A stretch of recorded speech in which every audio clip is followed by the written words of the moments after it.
महाराज जी, इस कलयुग में विद्यार्थी जीवन में ब्रह्मचर्य का पालन नहीं हो पाता महाराज जी। क्रोध भी गिरा देता है, मलिन मन को साफ कैसे करें? कि आज हमारी जो नौ पीढ़ी है वो ना शास्त्र स्वाध्याय कर रही है और ना संतों के वचन सुन रही है, ना माता पिता की आज्ञा में रह रही।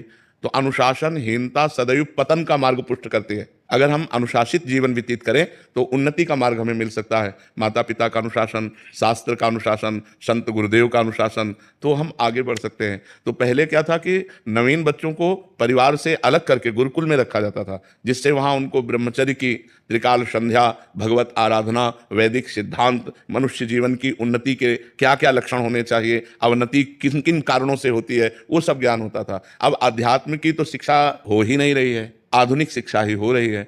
आधुनिक शिक्षा में इतनी क्षमता नहीं है कि वो हमारे मन को रोक सके। आधुनिक शिक्षा में इतनी क्षमता नहीं है कि हमारे मन को रोक सके या शांत कर सके। ये केवल आध्यात्मिक शिक्षा में ही दम है। तो आध्यात्मिक शिक्षा विहीन आधुनिक शिक्षा में अब वो अपने माता पिता का अपमान करना, नाना प्रकार की क्रियाओं द्वारा ब्रह्मचर्य को नष्ट करना, व्यसन करना, इसमें हमारी नई समाज बढ़ती चली जा रही है। आप देख लो, जो हमारी एकाग्रता सामाजिक सेवा में लगनी चाहिए, वो एकाग्रता हमारी नशे में और व्यभिचार में जा रही है। हम कह रहे हैं फ्रेंड बनाना कोई पाप नहीं है, लेकिन व्यभिचार करना पाप है। फ्रेंड बनाओ, खूब घूमो, खूब आनंद लो, कोई परेशानी, लेकिन गंदा आचरण मत करो। अगर गंदा आचरण करोगे तो वही तुम्हें डिप्रेशन में पहुंचाएगा, एक दूसरे का मतलब जीवन पतित हो जाएगा। आगे चल करके आपको एक ही रास्ता दिखाई देगा, या तो घोर व्यसन में पड़े रहना या सुसाइड कर लेना। अब देखना क्यों? क्योंकि मन चली वृत्ति एक जगह टिकती नहीं है।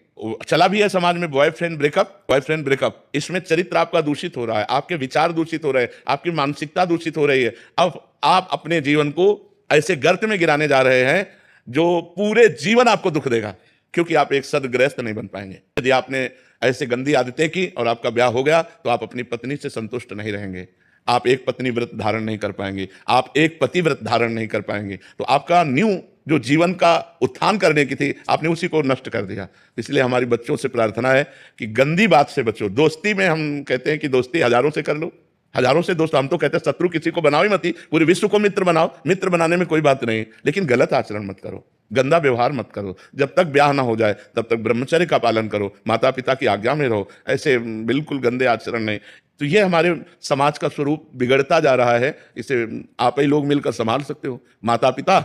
और अगर आप सुधरो तो सुधर गया समाज। हम दूसरे को सुधारने की चेष्टा न करें। यदि हम अपने को व्यसन और व्यभिचार रहित बनावें तो हमारा समाज सुधर जाए। अगर हम एक एक आदमी सुधरना चाहे तो समाज सुधर जाए। लेकिन सुधरने के पक्ष में बहुत कम लोग हैं और बिगाड़ने और बिगड़ने के पक्ष में बहुत सहजता है ना, उसमें सरलता है। सुधरना चढ़ाई चढ़ना है और बिगड़ना फिसलना है। फिसलने के लिए सब तैयार है और फिसलाने के लिए तैयार है, लेकिन चढ़ने और चढ़ाने के लिए अध्यात्म की तरफ, धर्म की तरफ, पवित्रता की तरफ ये बहुत कम रह गए हैं समाज में जो ऐसा चलना चाहे। एक 12 वर्ष का बच्चा